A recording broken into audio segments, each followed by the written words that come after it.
The alarms blared in every corner of the Zereth flagship. Warning glyphs pulsed and harsh. Blood-red light across the command bridge as the crew scrambled to interpret the readings. On the main viewport, the asteroid field spun in chaotic arcs, jagged fragments glinting under the dim light of a dying star dot at first glance. There was nothing unusual. The Zereth had seen such scenes countless times. Planetary fragments left after war or natural disaster. But as their long-range scans sharpened, their commander narrowed his eyes. There was movement down there, deep in the churning cloud. Of rock and dust. Survivors, one of the analysts asked in disbelief. The readings were faint, barely more than blips against the storm of debris. The commander leaned forward. Mark them. Prepare extraction teams. The Zereth Collective was a civilization of surgical efficiency. They were not known for compassion. When they rescued survivors, it was usually for intelligence gathering or political leverage. And yet, there was something unusual about this signal. It didn't match the thermal or bioread signatures of any species cataloged in the sector's archives. As the flagship descended into the asteroid's gravity well, the true scope of the disaster became clear. The colony had once been embedded into the largest rock in the belt, carved into hundreds of underground tunnels. Now, its surface was cracked and bleeding vapor into the void. Whole sections broke away every few seconds, spinning into the abyss. The Zereth expected to see chaos, the weak clinging to life in whatever shadows they could find. Instead, they saw order. In the fractured docking bay, figures in bulky environmental suits moved with deliberate precision. They were small by Zereth standards, barely reaching the chest of an average soldier. But their movements were swift, purposeful. The aliens on the bridge leaned closer to the displays. These figures weren't fleeing. They weren't hiding. They were carrying others, dragging them from collapsed corridors, guiding them toward escape pods that were clearly not their own. One Zereth officer tilted his head in confusion. Those aren't Zereth life forms. Then who are they? The scans finally locked in, projecting a silhouette in the air above the console. A humanoid shape, uncatalogued species. The analyst reported oxygen breathers, fragile bone density, low endurance threshold, probability of long-term survival in current conditions, less than 5%. The commander frowned, and yet they're walking directly into the destruction. Down on the surface, a group of these unknown beings rushed into a tunnel, already groaning under the stress of collapsing rock. Moments later, the ceiling caved in behind them, sealing their exit. The Zereth sensors tracked them deeper and deeper, not away from danger, but toward the colony's core. That's suicide, one bridge officer muttered. Minutes later, the Zereth saw the impossible. The same group emerged from another passage, carrying 3 wounded aliens the Zereth recognized from a rival species, the insectoid Thras. The humans shoved the survivors into a pod, sealed the hatch, and without a moment's hesitation, ran back toward the collapsing sections again. The bridge fell silent. The Zereth knew the Thras well. The 2 species had been locked in bitter trade wars for decades. If these unknown beings were rescuing Thras, then they either had no concept of interstellar politics or they simply didn't care. Another detonation rippled through the asteroid, hurling debris in every direction. Zereth AI models predicted total collapse within 12 minutes. The commander ordered a tactical withdrawal of the rescue. Drones, the collective didn't waste resources on lost cousins, but as their machines pulled back, the strange newcomers surged forward yet again. Oxygen alarms flashing red on their suit displays. It made no sense. No species willingly faced certain death without strategic gain. No species, except, apparently, these. The commander's focus shifted to one particular human. He was taller than the others, his environmental suit marked with bright stripes along the arms. The Zereth would later learn his name, Commander Elias Ward. At that moment, he was just another unknown soldier, except he wasn't evacuating. He was sprinting toward the unstable reactor control center buried in the asteroid's heart. The Zereth bridge erupted in a storm of overlapping reports. Heat levels spiking in Sector 7. The core is destabilizing. He's heading straight for it. From the vantage point of the flagship, the scene bordered on madness. Ward reached the blast doors, wedging them open with sheer brute force despite the vacuum and the shaking ground. Inside, sparks rained from fractured conduits. The stabilizer controls were in manual override mode, their automatic systems fried. "He's trying to reset the stabilizers," a technician guessed. "That's impossible, the thermal levels." Before the statement could be finished, Ward slammed his hands onto the manual controls, fighting the stiff mechanisms as his suit temperature climbed. The Zereth sensors spiked in alarm. The chamber was a furnace, uninhabitable by their own kind without specialized heat shielding. Yet the human remained, forcing the systems into compliance. One lever and one dial at a time. Above him, the colony shook violently, but the readings began to shift. The stabilizers were re-engaging. The asteroid's core fracture slowed, buying precious minutes for the evacuation. The Zereth commanders sat in stunned silence. Their AI had calculated zero probability of success for this maneuver, and yet here, it was unfolding before them. More humans swarmed into the tunnels, pulling out the last survivors. Some staggered under the weight of 2 or 3 bodies at once. Their oxygen meters blinked dangerously low. The Zereth expected them to retreat when they reached critical levels, but they didn't. Not until the last living being they could find was aboard an escape pod did they finally head toward their own shuttle. By the time Ward emerged from the control chamber, his suit's outer layer was scorched and peeling. The faceplate fogged from the heat. 2 of his team grabbed him under the arms, hauling him toward the waiting craft. He never looked back at the destruction behind him. The Zereth flagship hovered above it all, watching. In their culture, heroism was a rare and calculated thing, reserved for moments when the survival of one's own people demanded it. To risk everything for strangers was not bravery in their eyes, it was madness. And yet, the results spoke for themselves. In the span of 20 minutes, these fragile, oxygen-breathing bipeds had evacuated more than 70 beings from a collapsing death trap, many of them from species with no allegiance to their own. The Zereth commander gave a quiet order to his crew: record everything, transmit to high command. As the asteroid finally tore itself apart in a blinding flash of light, the unknown ship carrying the humans vanished into the darkness of space. The Zereth fleet did not pursue, for reasons none of them could yet articulate. They chose instead to pull back to a safe distance, their eyes lingering on the shrinking blip of the human vessel. No one spoke it aloud, but the thought was shared. Across the bridge, if this is what they do for strangers, what would they do for their own? The message from the Zereth flagship reached high command in under 6 minutes. That in itself was unusual. The collective didn't normally send battlefield reports without layers of analysis and bureaucratic filtration. But the commander's final transmission was clear. Immediate strategic reassessment advised. Unknown species exhibits high-risk rescue behavior. Potential threat level extreme. In the Grand Council chamber on the Zereth homeworld, the footage played in silence. 17 council members, each draped in ceremonial coils of polished metal, watched as the images unfolded.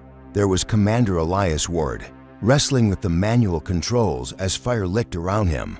There were the humans running into collapsing carters again and again. And there were the rescued Thras, being shoved into escape pods without hesitation. The head of the council, a being named Varric, shifted uncomfortably in his seat. The species disregards self-preservation. It's not rational. A military strategist at the far end of the table let out a low hiss. No, it is worse than that. It is dangerous. Imagine a fleet of such beings, willing to take catastrophic losses if it meant accomplishing their goal.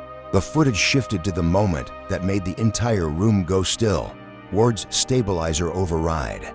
The heat readings were displayed in the corner, climbing into lethal ranges, the kind that would kill a Zereth in under 4 seconds. Yet the human persisted for over 2 minutes. They are either resistant to pain, one scientist speculated, or the strategist interrupted, they simply endure it. In the Zereth mind, endurance was a calculated tool. You did not push beyond your body's limit unless the reward outweighed the cost by significant margins. What they saw on the footage was something else entirely. The humans weren't calculating in the way other species did. They seemed to operate on a different principle altogether. Across the galaxy, the footage began to spread beyond the Council's control. The Thras, not known for gratitude, broadcast their own account of the event. Their recordings showed the humans dragging wounded Thras soldiers through collapsing tunnels, shielding them from falling debris, even sealing hull breaches with their own bodies until others could pass. The narrative warped as it traveled. To some worlds, the humans became saviors, mysterious warriors from a distant star who risked themselves for the helpless. To others, they became something far more unsettling, unpredictable predators whose loyalty could not be bought because they didn't seem to act for gain at all. Back aboard the Zereth flagship, the commander sat alone in his quarters, reviewing his own logs. He replayed the moment his rescue drones pulled back, calculating the odds of the humans surviving. Every model had shown failure, and yet they had not failed. The more he thought about it, the more it disturbed him. Machines operated on logic, so did the Zereth, but the humans, they seemed to embrace impossibility as a challenge rather than a deterrent. 3 days later, the collective intercepted another transmission. This time it wasn't a recording. It was live communication between a human vessel and a port authority in neutral space. The humans were delivering the rescued Thras to a medical station. They refused payment. This caused a quiet panic in the higher ranks of the Zereth military. Every known species in the galaxy could be influenced through wealth, resources, alliances, or threats. But what could you offer to a species that turned down reward, that didn't seem to care for leverage? The orders came down swiftly: maintain distance, avoid confrontation, gather intelligence. But in the outer colonies, rumors grew teeth. Traders spoke of human freighters appearing in the middle of pirate raids, charging in against superior forces, and leaving only when every civilian ship was safe. Mercenary captains whispered of human marines who would fight to the last breath, not for contracts but for comrades. For some species, this inspired admiration. For others, it was a warning. One particularly paranoid warlord of the Keth Dominion reviewed the asteroid footage until his claws scraped deep grooves into his armrest. If these humans treat strangers this way, he muttered to his advisors, what would they do to an enemy? The answer, of course, was speculation. But speculation had power. Within weeks, smaller factions began adjusting their defense strategies. There were simulations now including the possibility of human interference. And in every simulation where humans appeared, the outcomes became unpredictable. Meanwhile, Elias Ward had no idea the impact his actions had made to him. The mission on the asteroid was simple. People were in danger, and he had the means to help. He didn't know that his scorched suit had become an image traded across thousands of systems, or that his name had been spoken in the council chambers of species who had never even heard of Earth before. The fear took shape quietly. It wasn't the kind of terror born from brute force. The galaxy had seen plenty of that. It was the fear of an unknown variable, a wild card in a game where every piece was meant to move according to rules, and humans, it seemed, didn't always play by the rules. The Zereth commander's next report was short, but it contained a single line that would ripple through military doctrine for years to come. Caution advised, they do not fight because they must win. They fight because they refuse to lose. It was a small difference in wording, but for those who understood strategy, it was profound. Species that fought to win would retreat if victory was out of reach, but those who fought to avoid loss would keep going no matter the cost. In the months that followed, the collective avoided direct encounters with human ships. They shadowed them at a distance, collecting data, mapping their patrol routes, and yet, the more they watched, the less sense the humans made. Sometimes they bypassed easy prey, sometimes they charged headlong into hopeless fights, and sometimes they vanished into the void for weeks, only to reappear carrying refugees from battles the Zereth hadn't even known were happening. The fear was not that humans were unbeatable. Every species could be beaten under the right conditions. The fear was that, in trying to beat them, you might find they'd already decided the fight wasn't over, even when you thought it was. One night, if you could call any cycle in space night, The Zereth commander was woken by a transmission. It was a fragment of a human message, intercepted from an open channel. The voice was unmistakable. Elias Ward. Static crackled through the words, but the message was clear enough. We don't fight because we hate. We fight because someone needs to. It was not a threat, but to those who feared unpredictability, it might as well have been.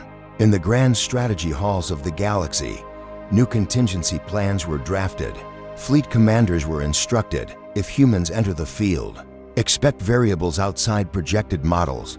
Diplomats were told, keep them as allies where possible, but never, ever underestimate their response when provoked. The Zereth commander, reviewing these new directives, couldn't help but think back to the asteroid, to the sight of those small, fragile figures hauling strangers through fire and collapsing stone. He knew the others called it madness. He called it something else. And though he never said it aloud, part of him was relieved that they had not been enemies that day, because the truth was simple. If they had, he wasn't sure he could have stopped them.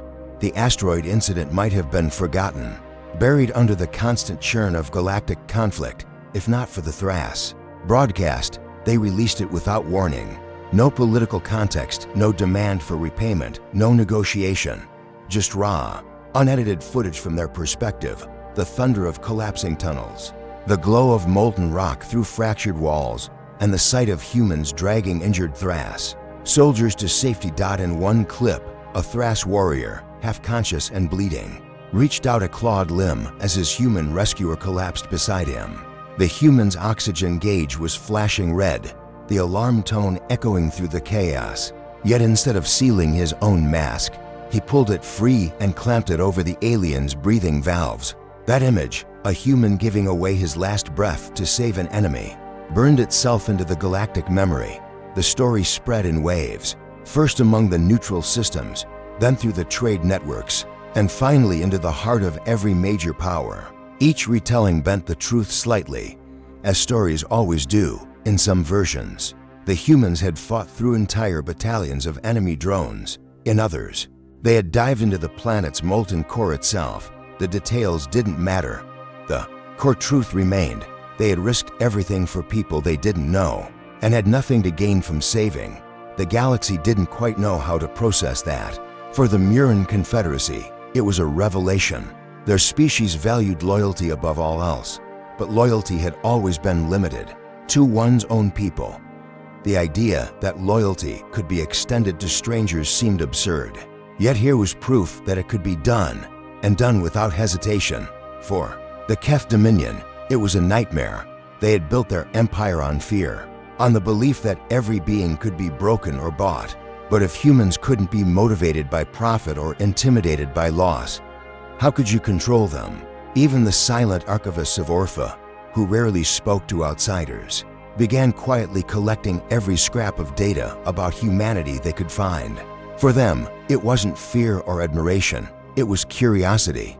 What force shaped a species to value the lives of others so highly? And then there were the stories. On the mining world of Clisfor, traders told of human freighters that dropped there, cargo mid-route to answer distress calls. On the frozen moons of Trellis, mercenary veterans spoke in hushed tones about human soldiers who fought through blizzard storms to retrieve wounded enemies.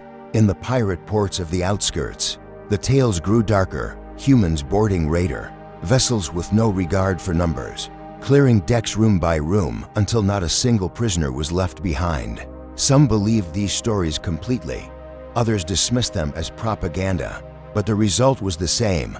The myth of humanity had taken root. Elias Ward, the man at the center of it all, remained oblivious to the scale of his growing reputation. He and his crew returned to the black between the stars, answering calls for aid where they could, moving on when the work was done.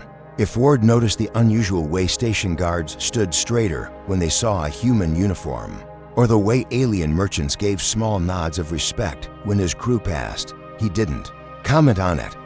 But others noticed. In the high spires of the Zereth capital, military analysts began tracking human intervention zones, regions where reports of aid, rescue, or unexpected military support coincided with human presence. The patterns were strange. Sometimes they aligned with trade routes. Other times, they were far off the main lanes, deep in unpatrolled space. No two incidents seemed to follow the same logic, and that unpredictability made the myth even more potent. One intercepted transmission from a pirate captain in the Varen Reach said it best, "You never see them coming, and when they arrive, it's too late." The Zereth commander who had witnessed the asteroid rescue firsthand was summoned to speak before the council again. This time, he was not there to deliver raw data. He was there to advise policy. "What do we do about them, Varric?" the council head asked bluntly. The commander's mandibles clicked softly as he considered his answer. "We do nothing, except hope they never have reason to see us as an enemy." That line would later be repeated across the galaxy, sometimes in jest, sometimes with deadly seriousness. Meanwhile, in a small refugee station orbiting the gas giant of Eratos 7, the rescued Thras from the asteroid incident held a quiet memorial for those who hadn't made it. Among the attendees were several humans from Ward's crew. No speeches were given. No alliances were declared. Just a simple act of standing together, shoulder to shoulder, in the cold glow of the station's observation deck. For the Thras, that moment said more than any treaty ever could. Weeks later, a freighter captain named Durskin, who had never met a human in his life, found himself under attack by raiders in the uncharted Scar Belt. His distress beacon pulsed into the void, a signal more out of desperation than hope. Hours passed. His crew began to make peace with their fate, and then a small, nondescript vessel dropped out of FTL. Its hull was scarred, its paint faded. No heraldry, no demands, no threats, just a calm voice over comms. "We're here. Hold on." In under 15 minutes, the raiders were gone. Ken never even learned the names of his rescuers. But when he told the story later in the ports of the Inner Rim, he didn't have to. Everyone already knew what species they must have been. By then, the phrase had already started circulating. "If you're still breathing when they arrive, you'll live to see another day." The legend became self-sustaining. In places where humans had never even set foot, the mere rumor of their presence was enough to deter skirmishes. Convoys claimed human escorts just to make raiders think twice.